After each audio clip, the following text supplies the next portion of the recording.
I was raised in a criminally active family. My mom dealt with addiction. She taught me how to steal from an early age. My dad struggled with alcoholism and wasn't around a lot. By the time I was 13, I was using drugs regularly. I was given a lengthy sentence, and instantly when I entered prison, I got involved with gangs.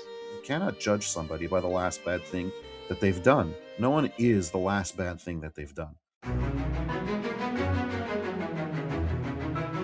Welcome to Ordinary People with Extraordinary Stories. I'm Chana Weisberg, host of this podcast.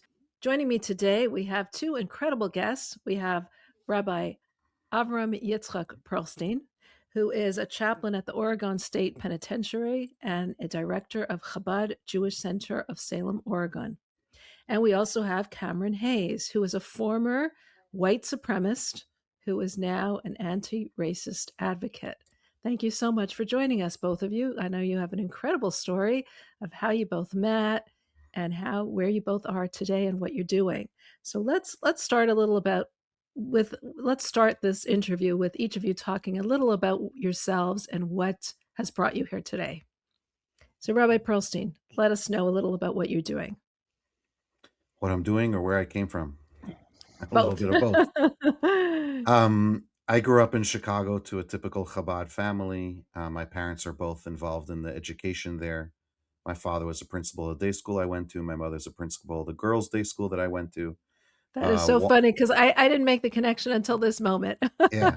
I was wondering if you were Rabbi Pearlstein from Chicago's Sun, and now I have my answer. Okay. Exactly. Look at that. Okay. And then I went through yeshiva there. I went to Mesivta and then high school and all that kind of stuff. And eventually got married after smicha and working in other yeshivas. And eventually moved out to open up Chabad in Salem, in Oregon, and been doing What that now. made you choose Oregon? Was that just?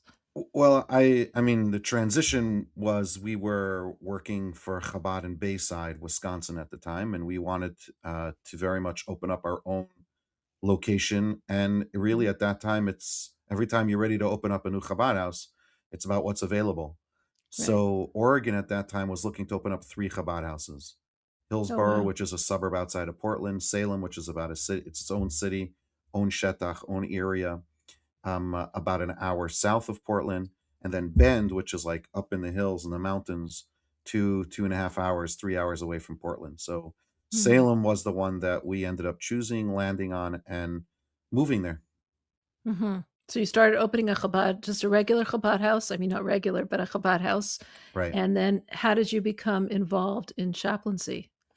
Ever since I was a student in yeshiva, I did a couple of years in Miami. And when I was in Miami, I got to know Mendy Katz and the Aleph Institute.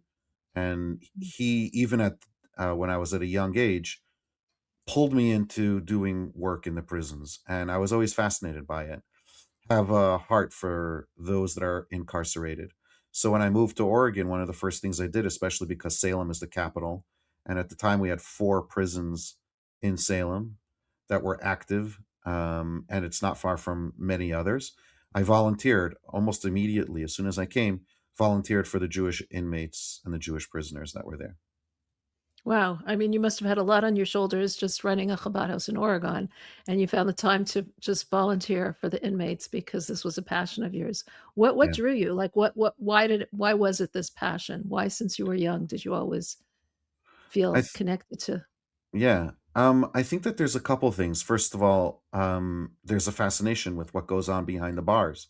There's a lot of talk about it. There's within society, and it's a big conversation that people have. But also, once you go there, you start realizing that there are people that are there that are just as fascinating as the people you can meet on the streets, and they are locked up in situations don't give them any self-expression. And as I went, I also came across sichos, talks of the Rebbe, that spoke about the plight for prisoners. The Rebbe advocated for them all throughout the world, and particularly here in America. And I just felt that as someone who's been in the system, seen it, involved in it as a bacher, as a student, after 9/11, I went and did Rosh Hashanah Yom Kippur for Israelis that were picked up off the streets, and there was just I've been involved enough to realize that there are people who are in need, and at the very least do my part, volunteer as often as I could. Now, Mm. volunteering led to getting a job there too, but that was several years down the road and not necessarily Wow. expected. Wow. So I mean, it's interesting. Before we get on to Cameron, it's interesting because a lot of people like think about prisons and prisoners as people that they don't want to be involved with, and yet you had this pull to it. Can Mhm. you tell us like more about that? Like what brings a person to have that feeling that they want to empathize with the people that are there and look at them as regular people rather than look at them as the other who are doomed because of their the consequences of their own actions, which is how a lot of people look at prisoners. I think you go just a few times and you get in conversations with the right people, you start to realize Mm, that the judicial system that we have in our country is probably better than most that's out there in the world, but that doesn't necessarily mean it's good. mm, The judicial system is broken in many, many ways. You have a lot of people who have incredible potential that do not belong in prison. You start looking at some of the numbers, and I'm a guy who likes to do research in my free time, the free time that I have, mm, you start realizing that 90 something percent of the people that are in prison are coming back to your neighborhood. You start realizing mm, that after 3 years of someone being in a prison, statistically, they become institutionalized. They're better to be released after before 3 years than to be kept in prison for longer than 3 years. mm, So even if there are people who have done things that are wrong, the Rebbe talks a lot about it. And I think Chassidus very much says that you cannot judge somebody by the last bad thing that they've done. Those mm, bad things that we've done. I have a quote that hangs in my office from the Rebbe, and I'm paraphrasing, but the bad things that you've done in your life are like clouds in the sky that are fleeting and gone. It's the good that you can do. And no one is as bad. No one is the last bad thing that they've done. So mm, I think that applied chassidus means that if you have the ability, then you should go in and visit people who are not necessarily the professionals and the people who are going to become donors and all of that. Applied chassidus means that you're there for every single neshama, every single soul, every person mm. that's in need. That's beautiful, really beautiful. Cameron, tell us a little about yourself and as a recipient of Rabbi Pearlstein's coming visits. How did your life like tell us a little about your background? Yeah. So I was raised in a criminally active family. My mom dealt with addiction. She taught me how to steal from an early age. My dad struggled with alcoholism and wasn't around a lot. And by the time I was 13, I was using drugs regularly. By the time I was 15, I was using opioids, Mm, Oxycontins, and stuff like that regularly. And then at 17, I started using heroin intravenously. Obviously, this is a very bad trajectory, which, no surprise, ended up in prison, right? mhm, I was given a lengthy sentence, and instantly when I entered prison, I got involved with gangs. Um, mm. um, and it just ended up being a lot of solitary confinement. That's what it ended up giving me, right? But one of How those how old solitary how how old were you when you ended up in prison? 19. 19, wow. Yeah, it was a month after my 19th birthday. Um, and I was given 12 years, and then um, out of gang violence, me and another inmate attacked someone else, and the guard in the tower shot and killed my friend. um and I felt a real, he was one of my best friends in the world, and I felt an obligation to him. And so I held on to the gang and the politics and white supremacy all tighter, right? Because it felt like if that stuff was real, then his death meant something, right? But if it was all Mm, bull, then it didn't. And mm, so for a lot of years I just hung on tighter, more solitary confinement, more solitary confinement. And then finally, well, in one of those solitary confinement trips, I was next to a guy named Arnaldo Ruiz, and he told me about a program at OSP that the rabbi ran, called Restorative Justice, and that if we ever landed at the prison together, he would get me in. one day I get called to the chapel, which a lot of times is scary because that's the chaplains are the folks who notify you of a death in the family or something wrong, right? And so that was spooky. We always think the worst, and then it was an interview to be part of the program. The professor and the rabbi interviewed me, and it was kind of like a passing interaction, and that was it.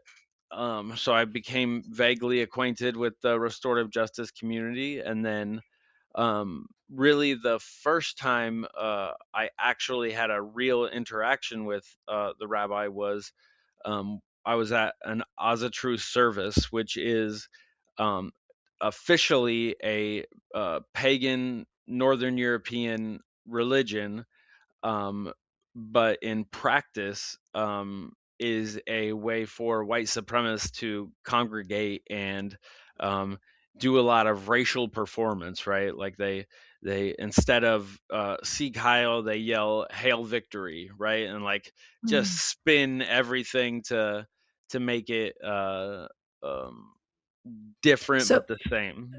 so I'm just trying to understand, like, when did you get involved with white supremacy? Was that before you went into prison, or when you were there with your gang involvement? Yeah, so I was raised where racism was very normal. The N word was common. Uh, we I grew up in Southeast Portland, not a great neighborhood, Mhm, and we had racial divisions in the neighborhood, right? Which it was typically whites and Mexicans versus the blacks, and so much like it is in prison, and so already I had this racial identity that was, I'm white. I internalized mm, that as my identity, and then when I mm, went to prison, they put me in a cell with a skinhead, and uh, proximity dictates a lot, and I ended up going that route, which interesting. yeah ended up in a lot Right. of solitary confinement, like I said. But then I'm at the wondering end of when your friend was shot, did you have, like, any introspection about what was going on? Did you ever, like, think about the consequences of your actions, or were you always, like, thinking, this is the right way, this is the way to go"? so they a lot was going on there. I uh I had a bit of a mental breakdown. Is a lot of pain. I went 3 months without having a conversation. Mhm, I would say words when the officer came by. I'd say, I need a toothbrush, I need this, I need that. But an actual interaction, an actual conversation, I didn't have for 3 months, and I was just it affected me a lot, right? It was a huge trauma PTSD response, and I was just trying to make sense of it all. hmm, And right, the sense I was able to make at that time is that um, this stuff matters, right? It's real mhm, and it mhm, matters, and and you have to that perpetuate it for your friends' right. In order life. to in order to honor him, I have to Mhm, keep it going. And so mhm, any attempt to get me to change my mind or anything like that was stopped by this dedication to him, mm, right? to your ideals, right. Wow. Right. Rabbi And Pearlstein, you wanna tell us a little about when you guys met, or both of you can take over. So I think Cameron was starting to share one of the first interactions that we had was a very casual one, but I think a very important one. So like he was sharing, there's this religion in the prison called Asatru. Well, there's a religion that's in general out there, and it's practiced in the Mm, prison as Asatru, but it's kind of like it's taken over by white supremacy. There are people who go there who honestly want to practice whatever it is. It's a pagan-based religion that has origins back then in the Germanic, or at least in that region. And because of that, the white supremacists use it. They're not allowed to gather in a prison. It's illegal to gather. You could go to the hole. You could get in trouble for gathering. But If it's a religious thing and they're able to come Mm, together, then that's allowed.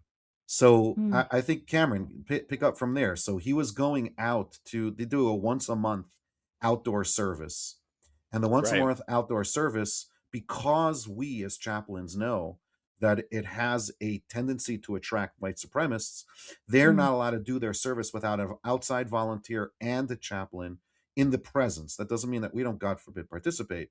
I don't participate, but I'm mhm, out there. I'm in the vicinity mhm. to make sure that certain things don't take place. To make sure that it tries to stay more religious rather than become completely overrun by gang activity. And So it's I it's would go interesting that a rabbi should be there at that service exactly. for white supremacists. 100%, Yeah. 100%. And that's the irony of it. I found it ironic consistently that I would go out there and all these white supremacists, known white supremacists, are walking by, and it's the rabbi, the Jewish guy, who's like just Right. a And being my noticeably Jewish, yes. yeah. And Right. my being there is allowing them to pray to whatever, Wow. God that they're white supremacist God that they're out there for. So Cameron, I think, sometimes doesn't always share the better sides of who he was even back then. But in your own words, Cameron, you told me one time that you're kind of like a nerd when it comes to certain things. If you're going to be involved in something, you got to know the why. You got to know all the information. So you are not white supremacy often is perpetuated by people who are ignorant and don't know better. Well, Mm, Cameron was one of the exceptions to the rule where he was a well learned white supremacist. He knew why he was a white mm, supremacist. And go ahead, Cameron. I lobbed it up for you. Take it away. Yeah. And so at the end of the service, knowing that it was the rabbi who was the only reason we were able to go out there, I went up and shook his hand and thanked him mhm. for being there, right? Was Um, that a cardinal sin amongst the other people? yeah, Amongst the so whites? Yeah. yeah, so the how it works is it's a little walkway and then a long you take a right angle and it's a long walk. And during that walk, a couple of the guys come up to me and they go, "What was that, man?" And I'm like Mm, confused. I don't know because um yeah, it just wasn't in my conception, right? Like I had convinced myself that white supremacy made us good people, right? Like we had a duty to the world that was maybe not that was a little rough, right? But essentially we were good people. And mm, they come up to me and they're super angry at me, and I don't at first I don't even understand what the issue is. And then they tell me it's because I shook the rabbi's hand, and it just becomes a huge issue where I'm ostracized for a little bit and reprimanded, and I just it was hard to understand that. um and I realized, as being a nerd, I really didn't understand a lot about the Jews, right? Other than the mm, tropes that even I didn't believe, right? About medieval uh Christian babies and all that. I'm like, okay, we know that's not true. So mm, let's see what the real story is, right? And so I go up to the chapel one day seeking some answers, and as I'm walking back to the rabbi's office, he happens to be walking out. And I stop him and I ask, I have a couple of questions about Judaism, if you wouldn't mind me asking. And he goes, "Oh yeah, absolutely." I've never seen him say no. Right? mm, To them, he could have someone could have a swastika on their face, and someone mm. asking, he's like, "Oh, okay, let's do it." Yeah. um, but yeah, he gave me that time, and at What first, what were what were some of the questions that you asked, or what was the discussion that you had together? yeah, so at first, it was an interrogation, right? In my mind, I came to interrogate and get the real answers. And so, they were basic gotcha questions, right? Like, um, why do the Jews have so much control? Why do they Mm, control banking and all of these Media. things, right? The media control, right? All this. And he basically was like, yes, there are Jews in every aspect of society, but there's also Protestants and Catholics everything else, but no one says they're the ones controlling the world, right? Like it's anti-Semitism that puts that in people's heads. And that kind of made sense, but I kept maybe like this angle or that angle. And during all of this, he was going side to side and kind of moving a lot. And I thought, like, ooh, I got him on the ropes, right? Like I'm close to something that he's uncomfortable with, right? And so it kept going. And then he told me something that impacted me at the time and kind of stopped me in my tracks. And I had nothing else. I had no more gotcha questions, right, when he said this.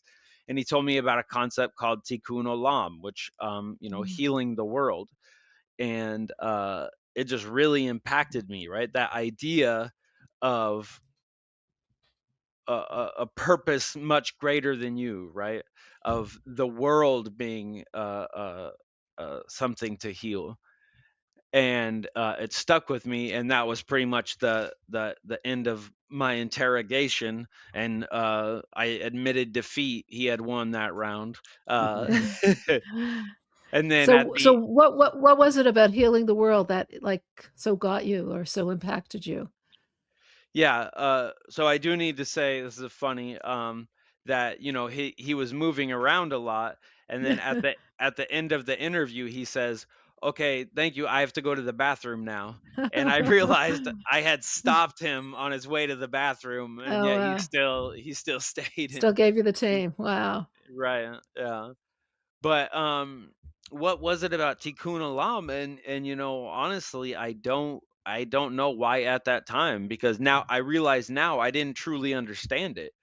Um, Mm, but it spoke to something deep inside of me, right? It touched me to where, like, if it didn't, maybe I could find ways to pick that apart and try to find mm, mm, justification, right? But there became a point where I just listened, right? Like the mm, the things that were being told to me, it shifted from a interrogation to like a genuine learning and trying to understand these concepts. And why that was, I can't really say. Just the stuff that I was hearing made sense and came off incredibly genuine.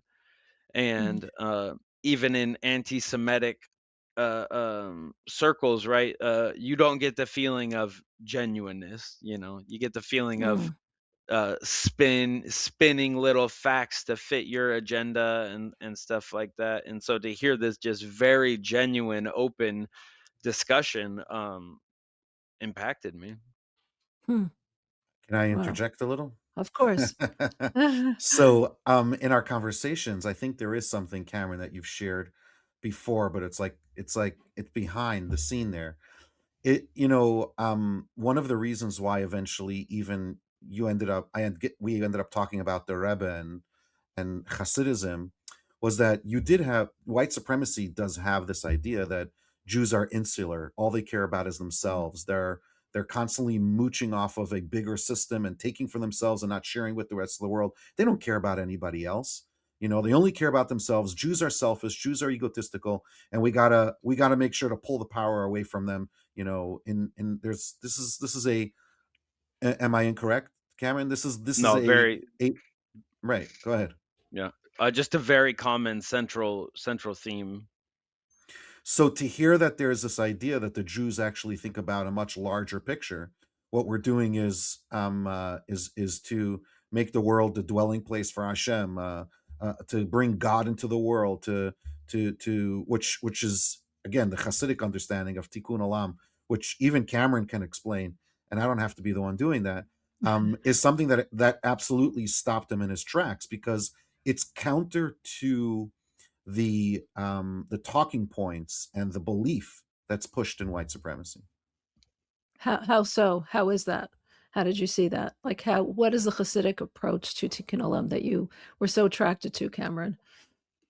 So you know maybe to give a little background, I once again, after this interaction of me interrogating him in the chow hall, right? We had a little interaction as I was taking classes that he supervised, right? um, but not a lot, right? I still was unsure of him. He had bested me, and so I better be ready the next time, right? But slowly it impacted me, and then I ended up in solitary confinement once again. And this story might be pertinent. Inside solitary confinement, uh, it's hard to hear each other through the doors, right? Big old steel doors. And so what people do a lot is sign language, and I hate it. My brain does not work well like that. And so a guy flags me down, and fine, start a conversation, and it's a great conversation. He's talking about how he's about to get out. He's going to take care of his kids. He's got a job lined up, and in prison, you know, conversations are a circular, right? You can go for a week and not have a different conversation. It's just the same ones recycled. And so to hear this positivity was refreshing, and I walked away feeling grateful that I had that conversation. The next day, I'm working out, which is how I stay sane in solitary confinement, and he flags me down again. And I'm like, well, yesterday was such a good conversation. Yeah, I'm gonna talk to him. And instantly, what he says is racial slurs. I hate these people. I hate those people. All that kind of stuff. And I was dumbfounded. Like, how did this guy turn from being so positive and hopeful and optimistic to just like the caricature of a racist, right? Like they're like just the words, right? He was just all the right words. He was saying, uh, and I was completely confused. And then I realized I was working out. I was shirtless, and he saw the Mm, swastika tattoo on my chest, right? And mm, he had become what he thought I wanted him to be. He thought I would be impressed with him, I would like him if he acted that way. And that was a terrible feeling. That was a terrible realization. So I was What was the sitting there realization? that I was used to people of other color, other nationality, other culture being turned off by it, right? That was normal. But what I realized that in that moment was that even this person who it was not directed at in any way became worse by seeing it, right? mm, And so in every single way, I was making the world a worse place. I didn't mm, say anything negative to this guy. I didn't encourage him in any way, but just by seeing me, just by being in my proximity, he became a worse person. And as I looked throughout my life, since I had been on this path, that's how it was, right? My friend died. I continued to be in fights. Uh, just nothing good had happened. It was just endless struggle, endless trials, and I uh, I realized like this is not the person I want to be. Um, and as I sat there in solitary confinement and just um internalized the person I had become, and finally felt the guilt for the harm I was creating in the world. um I came out of solitary confinement ready to do something different. hmm. And then Wow. uh to bring it together, when I got out, I immediately stepped away from the gangs. It's unacceptable for, especially in the white gangs, to just say I don't want to do this anymore. But Mm, I would say definitely now, thanks to the grace of God, right, that there was a purpose for me. Um, that I was able to do it. I was able to navigate a system where I was able to stay. Um, and most people, when they do this, they go to protective custody, and I did not think that that was an honorable thing to do. For years, I had very openly professed these ideas, and so how is that accountability to then slip out the back door, and Mm. not have to face this, right? And so by going back to that prison, by going back to the very people who I once called family and having these conversations, that was accountability for me, right? Or at least the very first steps of accountability. And after that, I got involved with the African American Culture Club. Eventually facilitated programs, built programs, was deeply involved in them, and similar with the Hispanic community, and I felt like I was really making a difference. And then one day I realized, in National Socialism, in Nazis, who is the number one persecuted people, right? And that's the Jews. And so Mm. once again, I went up to the rabbi and I told him, I feel like I've made some difference in making amends with these other people, but um I owe a huge debt, right? I have this huge amends to make with the Jewish people, and how do I do that?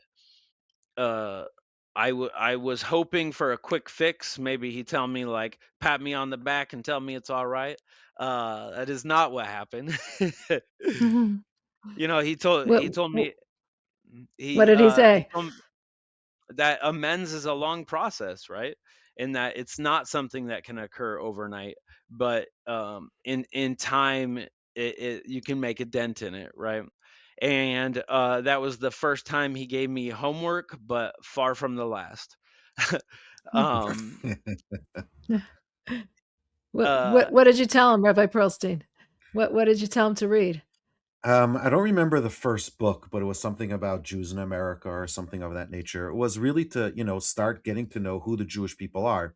Or if I remember correctly, the request also was is that, I mean, Cameron was looking 5, 6 years ahead where he would be released and he'd be out. So, like, what kind of organizations can I get involved with to fight anti-Semitism? So I said, Mm. to fight anti-Semitism, and you got to understand the Jewish people first and foremost. The best thing you can do in prison, this is even what I tell people who want to convert, come to my office. I want to convert to Judaism. You can't convert while you're in prison. Mm. You can study, you can educate yourself. Prison, if the best thing that comes out of prison is an educated person, then we think we've done a whole lot better than the system is going to actually get anybody to. So it was kind of like a similar answer to Cameron. You want to do a teshuvah of some kind, you want to repent of your ways in some manner, get educated about who the Jewish people are, know Mm. who they are, and then once you get out, which organizations and what to do, we could work on that at a later point. So I don't remember what was the first book, but I had several different books Mhm. over yeah. the time, over the years, that I would give, lend, suggest, or have family members buy for him and send them into the prison so that he could read up about Judaism. So, Cameron, you were reading up about Judaism, and where did that take you? Yeah, so we started with history, um, and I saw these very clear trends of how anti-Semitism developed in different realms, right?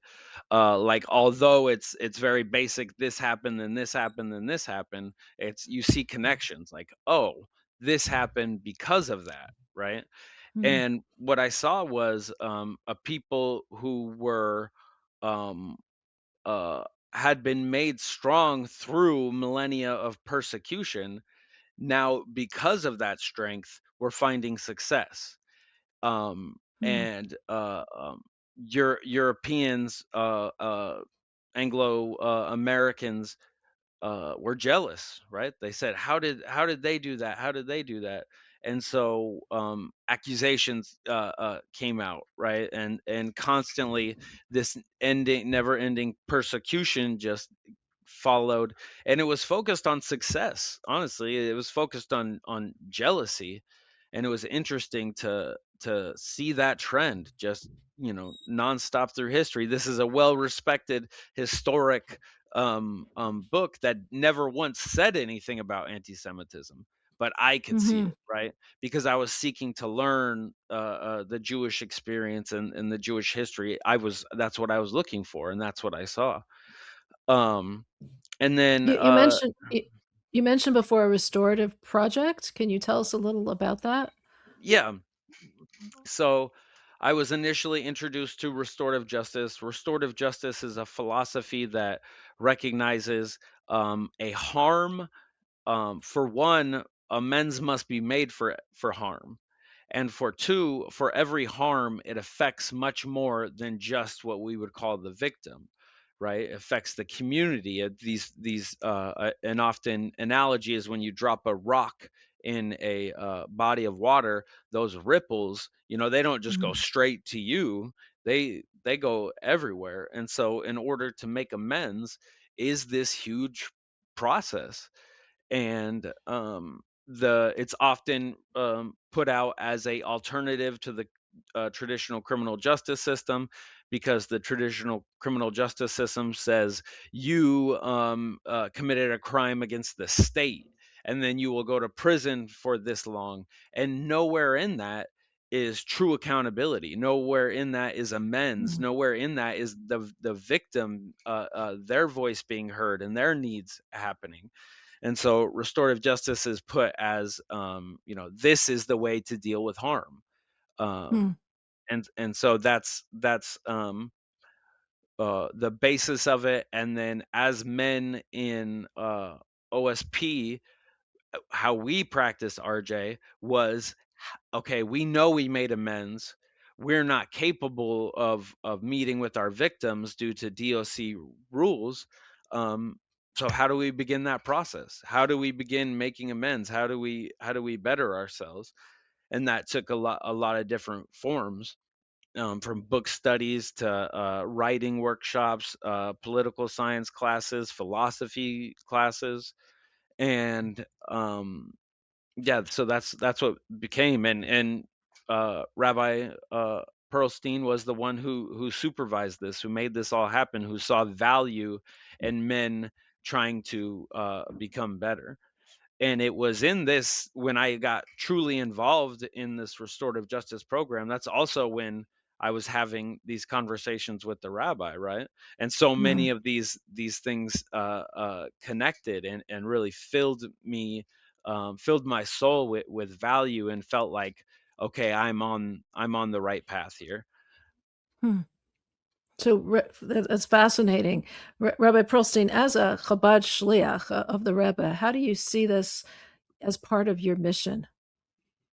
I think there's so many different aspects of it. I mean, I when I got hired on to become a chaplain in the prison, it was absolutely part of my shlichus because, there's, besides for the Jews that are benefiting tremendously within the system from me being there, the guidance that I can give, the guidance that I can give the system, the influence I can have within Department of Corrections, the amount of Jewish staff that I've found that are now part of our community on the outside has been a tremendous blessing and a bracha to our shlichus.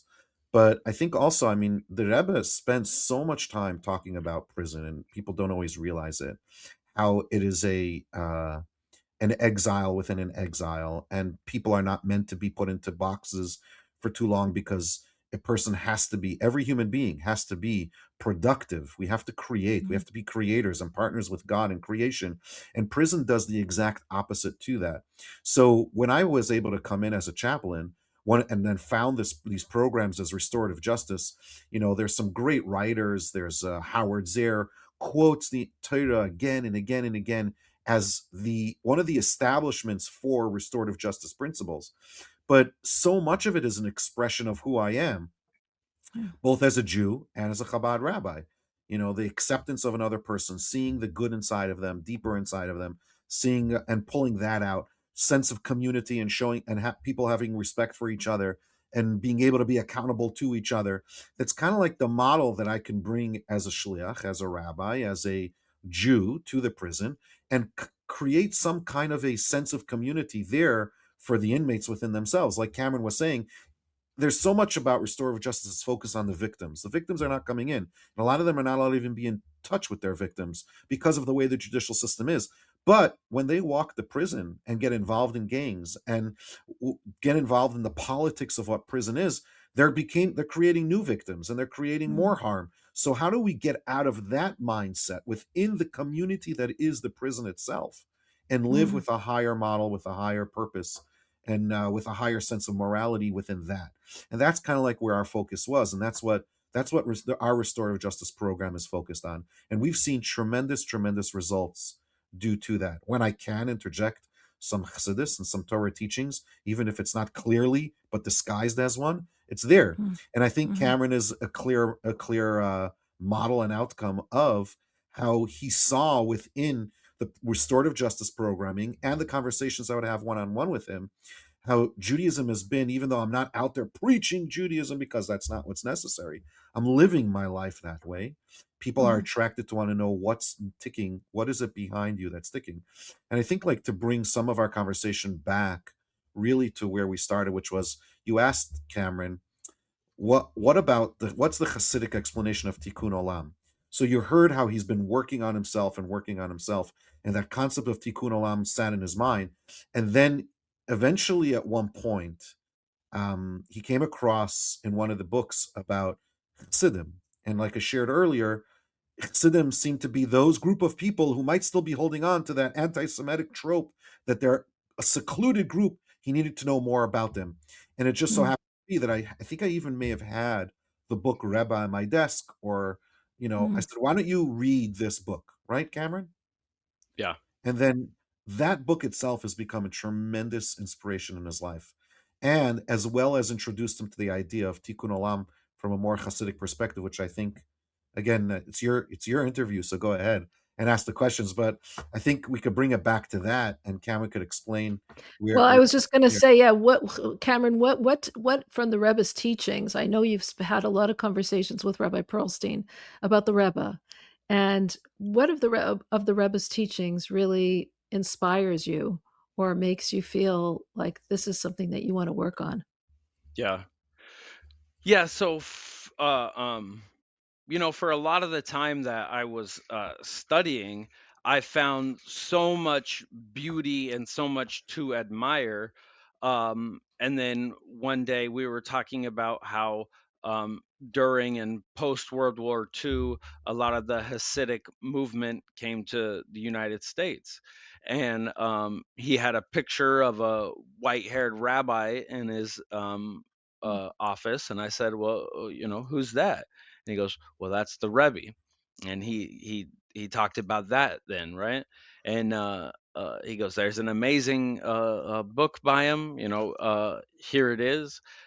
mm, And um, from from the moment I started reading it, uh, I became impressed and felt that this is a man who knows some stuff, right? mhm, And of course, as I read on, I became more and more inspired. Um, there were times where I'd become lazy, and it seemed like the Rebbe was whispering in my ear, there's only so many minutes of the day, and you must utilize each one to the mm, fullest, right? I'm like, mm. ah, get up, and start working. Um, you know, uh, Another time was an officer was just extremely rude to me, and I remembered it's the small acts that you do on everyday basis that turn two people from a you and I into an us, right? And Mm, so by me reacting to him back, right, it's just going to create further antagonism. And so I swallowed my pride, and I was like, yeah, okay, man, how are you, da, da, mm, da. And my life just started getting better from that moment, right? When these little things would come into my head, my life just got better. I bought my own copy of the book so I could keep utilizing it. And one of the biggest things from that book is that it was not the Rebbe did not only lead the Jews, right? He had a huge following among non-Jews, and just so many people had just such an immense respect for him, um, that he was their spiritual leader as well, and he never turned them away. You know, Mm, when they came, he gave them the advice, and in that way, I just started seeing, from the um the little things where I felt, these quotes whispering in my head, to a big picture. I started seeing him as a part of my spiritual process, right? um and uh so much of the just Jewish teachings in general, I feel like it feeds me. um and I have no plans to convert, but I feel like Judaism has so much to teach, right? mm. For Jews and non-Jews alike, and for me myself, that just it really feeds me, and I feel like my role in this world is connected to the Jewish people in one way or another. And the fact that God has given me this opportunity to speak and to share my story, and hopefully impact some people, um, is feels incredible for me. Uh, it's What very. Go ahead.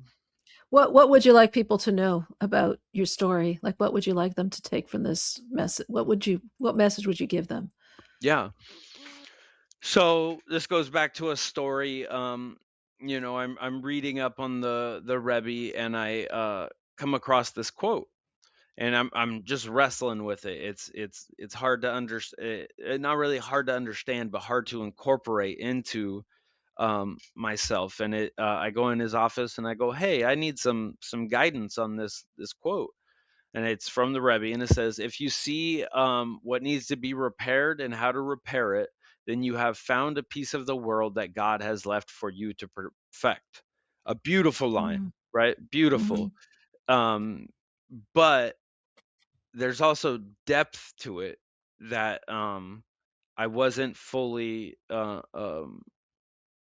I could tell the depth wasn't hitting me as much as it should. And so I go in the office and I say, there's this quote, but as I look around the world, the thing that needs to be healed, the thing that needs to be perfected the most is myself, right? mm, I see all this harm perpetuated in the world, and like I'm the one who needs to be better. I'm the one, um, mm, as especially as in my own eyes, as I look around the world, it's me. mm, And that's when the discussion of tikkun olam came up once again. And the rabbi taught me that tikkun olam, um, the deeper meaning of it is that we are to heal ourselves, right? To heal mm, the world, we must heal ourselves. mm, We cannot make action in the world that is truly beneficial unless we ourselves are cleansed and pure, and our mind is in a godly place. It's not mm, about going to protest. It's not about getting on the newest social justice movement. It's about healing yourself. That time you spent at the protest would have been better spent reading the Torah, right? mm, or reflecting on mm, yourself. And that's how you really could have affected change in the world, right? By mm. working on yourself. That's how you change the world. Um, And now and that you're out, and what is your goals for the future? What are your goals? Yeah, so another thing I got from the Rebbe was that it's I'm not sure the context of it. It's just a quote I came across, and it says, God does not need your spirituality, he needs your action. Mm, And for me, that spoke directly, right? Like, I try to be the best person I can, which my idea of that is deeply influenced by Judaism and the Rebbe. But with that foundation, now I need action. I have to go out mm, into the world and do that. And part of my accountability is having these conversations, going out mm, and speaking about my story. um that's uncomfortable for me. It's not it's not a great feeling to go in front of a Jewish crowd and tell them how I was an anti-Semite, right? mm. I like to break it up with some comedy, because that's that's my own coping mechanism. Right. But yeah, it's not easy, but it's part of my accountability. It's Mm, God requires action of me, and that's what I have to give. hmm. Beautiful. And Rabbi Pearlstein, what do you think is the message of Cameron's story and your work in general? I think the message of Cameron's story just spoke for itself. That's I mean, true. the truth of the matter is that I mean, from a Jewish perspective, there's a couple of things. First and foremost, we say it and we talk about it all the time. How avodah, service, which is always translated right away. Judaism likes to make sure service of God, zu tefillah, that's prayer, right? And prayer automatically people think getting on your knees and kneeling and going to shul. It's personal introspection is what prayer is all about, and that's what Mm, service really is. I mean, Cameron's story is one of a non-Jew inspired by Judaism who has done the avodah to God, like has turned his mm, life around to serve the need that he was created for, and that's not going to necessarily change as much as it's going to continue to evolve and grow and become mm, more impactful. There's so many different areas of his life. He's humble sometimes and doesn't always like to say it, but he's like running around doing three different jobs. He's making sure to de-escalate the teens who are getting involved in gangs, and he's working with people that are coming out of prison to make sure that they get de-radicalized.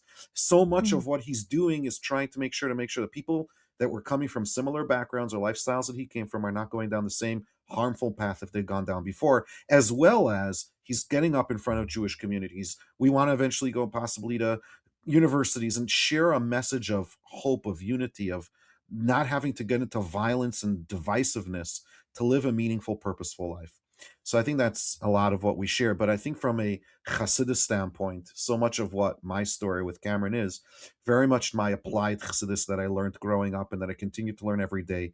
You read the Rebbe Sichos and it continues to guide you in so many different areas. But, the Rebbe says very, very clearly that at the core of every single thing in this world, human beings alone, is a godly spark.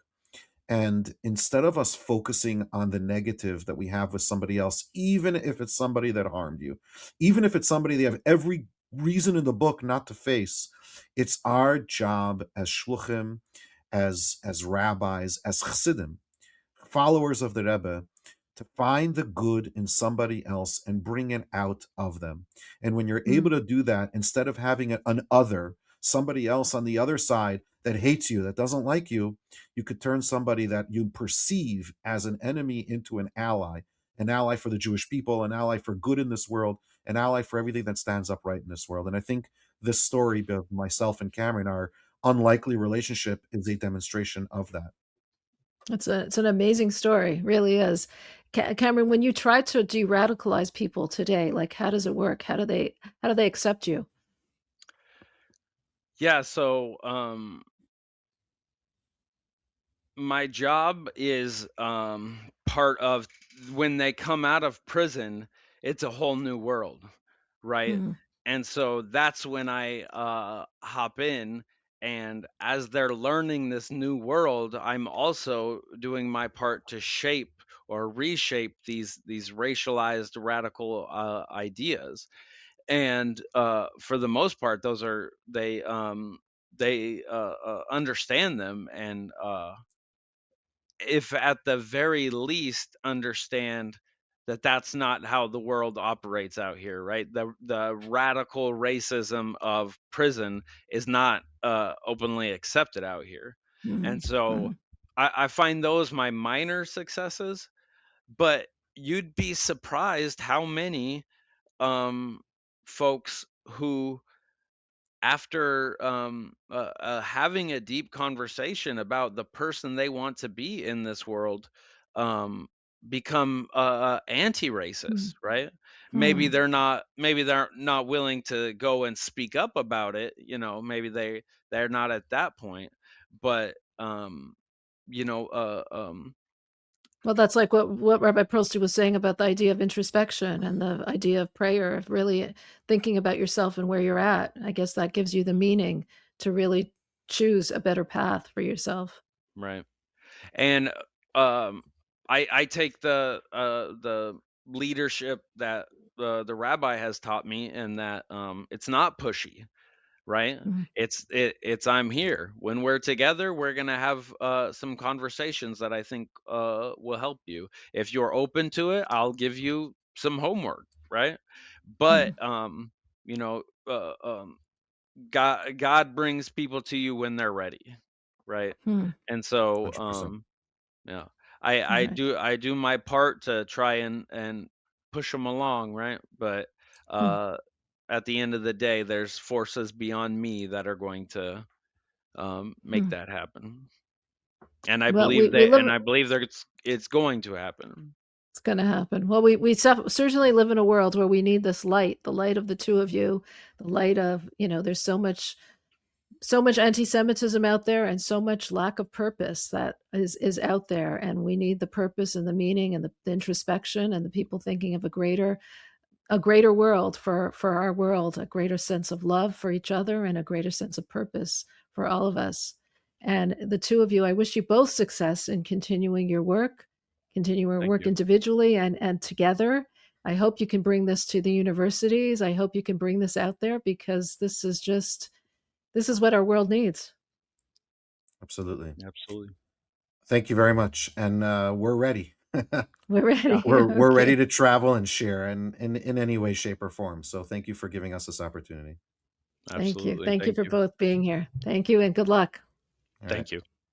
Wow, what a great interview and such an unlikely pair, Rabbi Pearlstein and Cameron Hayes.